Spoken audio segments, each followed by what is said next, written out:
Greetings, geniuses. This video is going to cover another topic from the INFJ perspective, as usual. And I'm going to talk a little bit about the big-headed INFJ, or shall we say big thinker.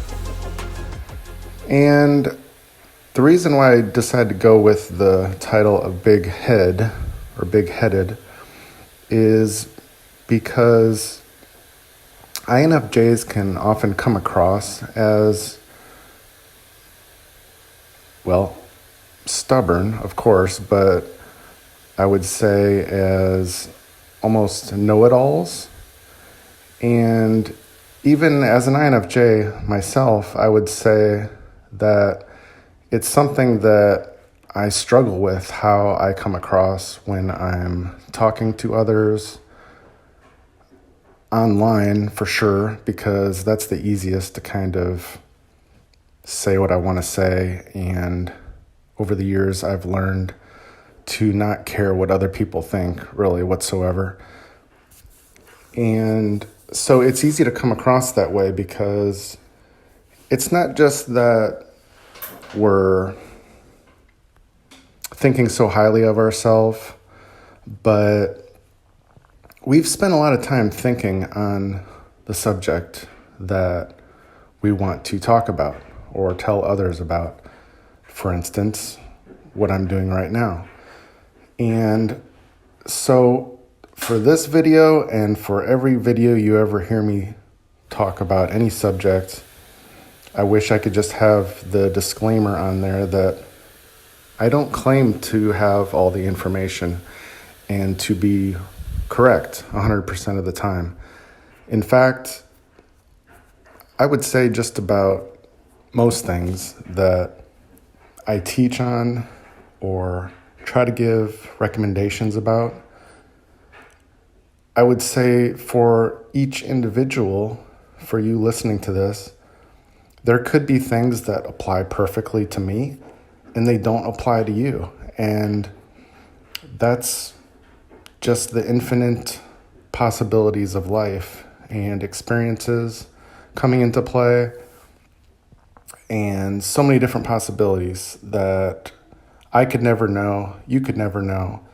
But together, when we put our heads together, then we get a better perspective and the bigger picture, which is why I found so much value the last 3 years especially in staying open-minded to other people's perspectives, whether it be about,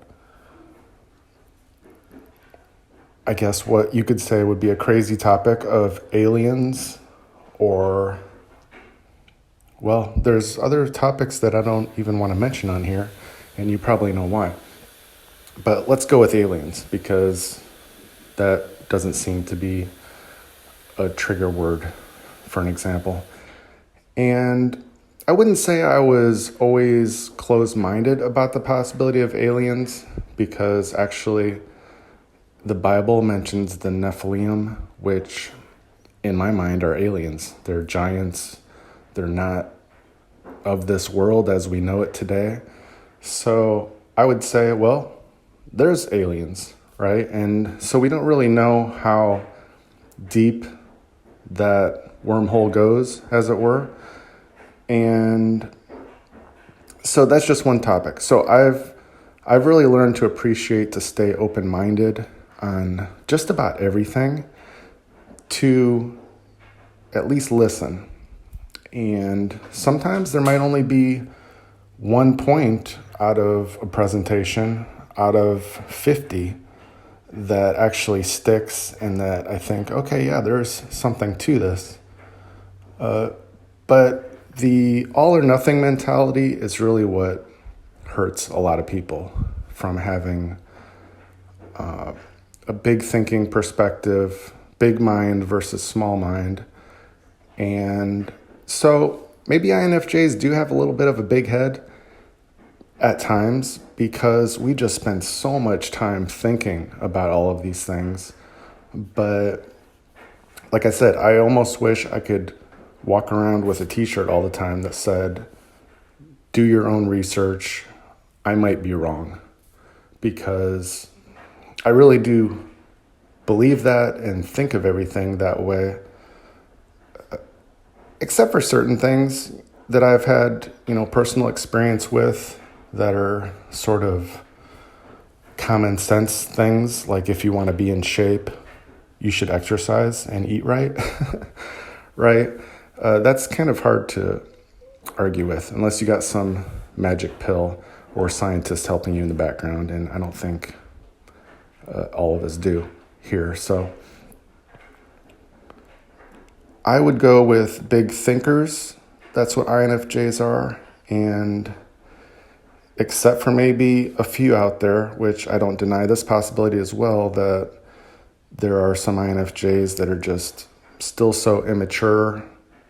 And I can say that because I can think back of when I was immature, but still had the gifts as an INFJ in my teens, that we do think we know it all, but doesn't everybody, or a lot of people anyway, as teenagers? Yes. So, yes, we go through different stages in life, but maybe I'm addressing the more mature INFJs a lot of times when I'm talking about how we relate to the world and how I relate to the world, because I've been there, done that on a lot of things. So I've learned the hard way. And so a lot of my confidence and self-esteem and assurance about who I am and what I say to you on this channel comes from a place of, I've made so many mistakes already and I've learned the hard way. So I think I'm kind of right about a lot of things. But anytime I say anything like that, trust me, I'm simultaneously thinking, you don't know everything. And you have to taper it on the backside. And that's just the INFJ as well in a nutshell. We think of the flip side to everything. And how people take us the wrong way is that when it comes to like social media, for instance, and this is an example right here, me talking to you, is that we've prepared what we want to say to such a degree that we come across as, we have the correct info for you. This is all you need. You better listen to us. And really, we're just trying to break through that wall to somebody and to get them to listen and be direct and blunt, because really the best love, as from a parent or a superior of some kind, from God, is tough love, is it not? Because, like I always say, we always learn the best in the hard times. And a lot of times it's the hard or the tough words or the direct words, direct actions where somebody pulls us aside and says what nobody else would say, if you know what I mean. So, yes, we get the appearance, the sound observed as big heads, and I can't deny that maybe we do more times than not. I'm not sure. But I would just say it's a balance, like everything else. And so as a mature INFJ, we should be trying to find that balance. And for everybody, I always try to go back to all 16 personalities, because anything I say as a tip or recommendation or a thought can be equally taken to any personality. It's just, we're talking from the INFJ perspective. So the way that I process this information is the same way I'm going to give it to you, obviously. Or at least I'm going to naturally do it that way. I'm going to try to explain it to all 16 personalities beneficially, but realistically, logically, I'm going to do it the best for INFJs, because, well, if you're an INFJ, you kind of understand the circles I'm talking around right now, and just hoping that I'll hit enough of the points to where the other 15 personalities can latch on to something.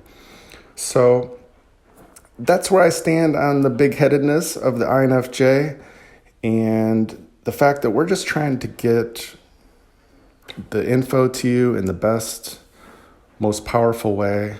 And we do it at our own expense too, obviously, because we know that we're coming across that way sometimes, but we don't know any better way to do it than to just come right out and say it. So this video kind of feels like me trying to convince you that I don't know everything or that I don't feel that I know everything, and I really don't. So I'm sorry for any past videos that I came across that way, because I know I did. And I just look forward to helping all of you in any way I can from my vast number of good and bad experiences in my life. And until next time, I will look forward to bringing you another topic like this or like something else. And I hope you have a good day and rest of your week. And so until next time, I'll see you soon, genius.